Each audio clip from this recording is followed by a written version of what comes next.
Diego Paulo was taking a bath with a girl in the bathtub of his house. But then there is a shot and Diego is killed. After this, we see a Marine officer named Worthington, who appears to be hiding from someone chasing after him. Worthington is looking at the old photo of him and his comrades. Worthington gazed into the mirror while holding a gun and seemed to be intoxicated. Worthington put the gun into his own mouth and shot himself. Next, we are shown Worthington's funeral. Here we see Sergeant Brandon Beckett, a friend of Worthington's. Beckett is saddened by the death of his friend. Meanwhile, a recruiter is trying to convince Sergeant Beckett to join the Task Force Southern Command to be deployed in Bogotá, Colombia. The Task Force Southern Command is a multi-service operation that is tasked with counter-drug and anti-terrorist operations in the southern part of America. There is no way for Beckett to say no to the offer. Even if he does not want to join, Beckett is being sent to the National Police Headquarters in Bogotá, Colombia. There he is introduced to Captain Hector Garza, the local team leader. Captain Hector Garza runs the Colombian Drug Trafficking Task Force. Captain hands over the target information to Beckett. They are targeting Jesus Morales, a Colombian cartel chief, who specializes in recruiting street kids. No one in law enforcement has ever seen Jesus Morales in the last 10 years. For 3 months, Jesus Morales has killed his rivals in the drug competition.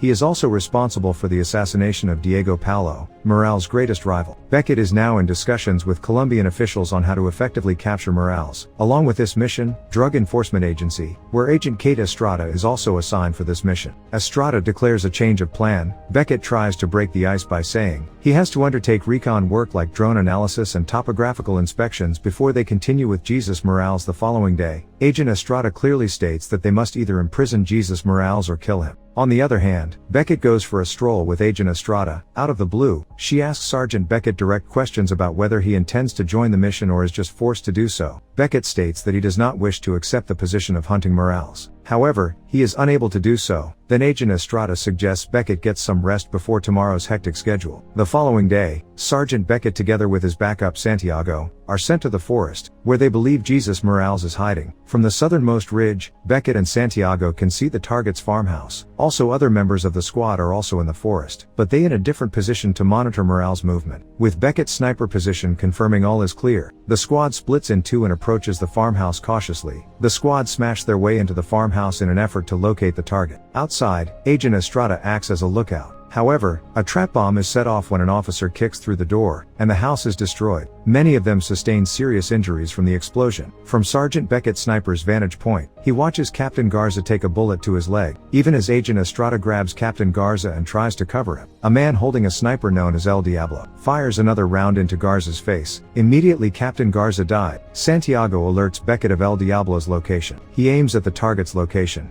and once he is ready he fires toward the target. The target is fast enough to avoid the bullet from Beckett and escapes instantly. Back in the headquarters, the squad is having a meeting and talking about what has happened. They are suspected of being entrapped. Sergeant Beckett asks for another 48 hours for them to catch Jesus Morales. Agent Estrada and Sergeant Beckett are brought to the Drug Enforcement Agency's safe house in Las Cruces. They assume that no one is aware of their presence. On the other hand, El Diablo is busy having an affair with a lady. When the phone rings, he answers the phone, and it is Jesus Morales talking on the other line. Morales tells El Diablo the exact location, where Agent Estrada and Sergeant Beckett are staying at the moment. Angry after Sergeant Beckett and Agent Estrada talked about how impossible the shot was, Agent Estrada said that she did not really care about the man. Instead, she is only concerned about Jesus Morales' arrest. Beckett responds by adding that more men will die if Agent Estrada continues to think in such a narrow way. She is not enjoying the conversation, so she leaves. Kate and her friend Father Carlos, a priest, meet in a nearby pub. She orders a bottle of liquor. Suddenly a random guy walked up to her and touched her back. Agent Estrada kicks the guy, causing him to hit his head on the table, before going back to Father Carlos and enjoying the bottles of liquor she ordered. Suddenly, Father Carlos tells her that El Diablo is really dangerous, and he is the only one who can lead Agent Estrada to Jesus Morales' location. Meanwhile, Santiago reports to Sergeant Beckett that something is up. He immediately gets alerted and positions his sniper. Santiago gives him the location, where the sniper laser is from. Sergeant Beckett locked the target as well as El Diablo. Both of them pulled the trigger and managed to avoid getting hit. The next morning, Sergeant Beckett and the squad went upstairs where the incident happened. Beckett sees El Diablo's bullet stuck in the wall. They have figured out that the bullet used is a standard issue laser-guided smart bullet. It means that the bullet can readjust its position 30 times a second while hitting a moving target up to a mile away. On the other hand, Jesus Morales and his family, made up of kidnapped children from the streets, are playing billiards in a mansion. Morales loses a game of billiards to a boy, but the little man's victory over the boss inspires furious mockery for Morales. As a means of intimidating the little boy, Morales flashed a gun, Yet Morales did not fire, claiming instead that he was just joking. Morales then gives the final kill order on Sergeant Beckett to his men. Suddenly, the phone rings at Jesus Morales' house, and he picks it up. He hears El Diablo's voice. When Morales is about to go upstairs, he finds El Diablo seated on a chair with a gun pointed at him. Although El Diablo has asked for his money, Jesus Morales assured him that it had not yet been placed since he had not yet killed Sergeant Beckett. Then Morales urged El Diablo to leave his home since Morales no longer needed him. On the other hand, Agent Estrada and Sergeant Beckett are on their way to the new safe house. Estrada's phone is ringing as they are driving. It is Father Carlos on the other line. According to Carlos, El Diablo has a new girlfriend named Maria Ramos. Carlos gives Agent Estrada specific instructions on how to find her. She and Sergeant Beckett continue their conversation after the call has ended, but their car is struck by a trailer truck. After Agent Estrada and Sergeant Beckett's car flipped over twice, the thugs driving the trailer truck jumped out and started shooting at their vehicle. Beckett fights back against Morales' men by firing at them. Finally, Agent Estrada escapes and proceeds to the location of Morales' girlfriend. Afterward, Agent Estrada makes it to Maria Ramos's residence. Sadly, she is attacked by Morales' men. Fortunately, Sergeant Beckett is able to track down the assailants and fire them as they try to escape from Agent Estrada's gunshots. The rest of Morales' men are killed, but 2 are able to escape. As a result of Agent Estrada and Sergeant Beckett's efforts, Maria Ramos is now in their custody. Agent Estrada removes the necklace pendant belonging to Maria Ramos and uncovers a picture of El Diablo. Sergeant Beckett notifies the headquarters about the encounter. In the meantime, both felt unsafe in their safe house, so they went to Father Carlos for temporary shelter. The rumor has widely spread out in Colombia about Jesus Morales' men being murdered one by one, and the responsibility for this is the one and only Beckett. One night, Jesus Morales sneaks inside El Diablo's house, while he is sleeping with Maria Ramos. When El Diablo looks over, he sees Morales pointing a gun at him, which takes him by surprise. Morales tells El Diablo to put down the gun and listen. He demands help from El Diablo and offers him 500,000 cash in a briefcase, and tells him that there will be another 500,000 cash more when he kills Sergeant Beckett and Agent Estrada. El Diablo sees one of Jesus Morales' men, and offers 50 cash to get information about Sergeant Beckett. The man then tells El Diablo that a priest is helping Sergeant Beckett and Agent Estrada behind. Meanwhile, Agent Estrada sees Beckett relay Father Carlos's text message requesting a 10 p.m. meeting at Cortez Square, outside the church.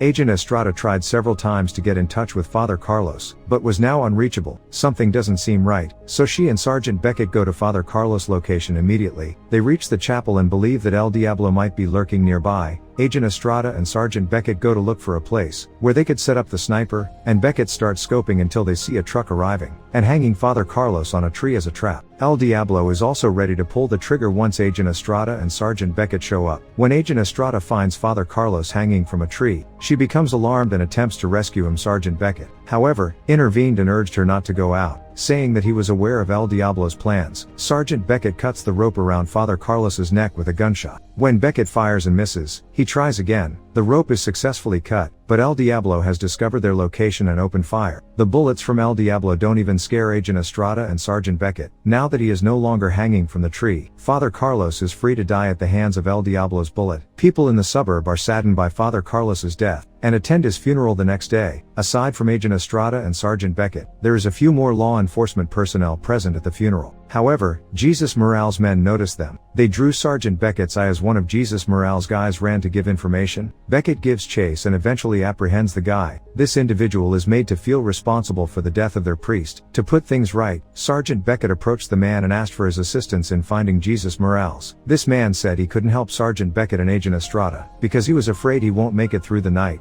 at any cost. Beckett assured the guy they would guard him. The authorities are able to catch Jesus Morales in his apartment with the help of one of Morales' allies. Sergeant Beckett knew that there was a bigger problem than capturing Jesus Morales. This time, Beckett and his squad returned to Miami, from where he set out on this assignment. Jesus Morales, who was also taken captive, is present. All of them are aware that El Diablo will follow Jesus Morales. Meanwhile, El Diablo is at the airport in Miami, and he was able to get through the immigration as he has his name set as Mr. Garcia. El Diablo readies his gun for assault. Miller, who is the bullet specialist, shows Beckett a smart bullet that destroys the cartridge at a predetermined distance. The squad, led by Sergeant Beckett, is also prepared to shoot from a strategic vantage point. The van where Jesus Morales is riding together with the cops starts to move, and they set up a fake Jesus Morales to ride in a black car as a decoy. They cover both the original and the fake Jesus Morales head with a cloth to confuse the enemy. The men working for Jesus Morales then set out in a black sedan to chase and rescue their leader. However, El Diablo opened fire on the vehicle. Miller, who had been firing from a distance, killed all of Jesus Morales' men once they got out of the car and opened fire. Beckett has been patiently waiting for the whereabouts of El Diablo to be revealed. El Diablo fires at the vehicle again, causing it to explode. Beckett, using the exploding bullet Miller gave him, tracks down El Diablo and fires at him from a safe distance. El Diablo's head exploded and splintered into pieces after being shot by a bullet from Sergeant Beckett's sniper. John, Jesus Morales' former worker, is taken aback to discover that the blue van is empty. Agent Estrada explains to John that the vehicle is operated via remote control. Then Miller reveals to him that the blue vehicle was really a trick to lure Diablo and the real criminal, John, who had been helping Jesus Morales in his criminal activities, out of the headquarters. The movie ends with the real John Morales going in the back of a police vehicle to Miami, and John is arrested. Thanks for watching.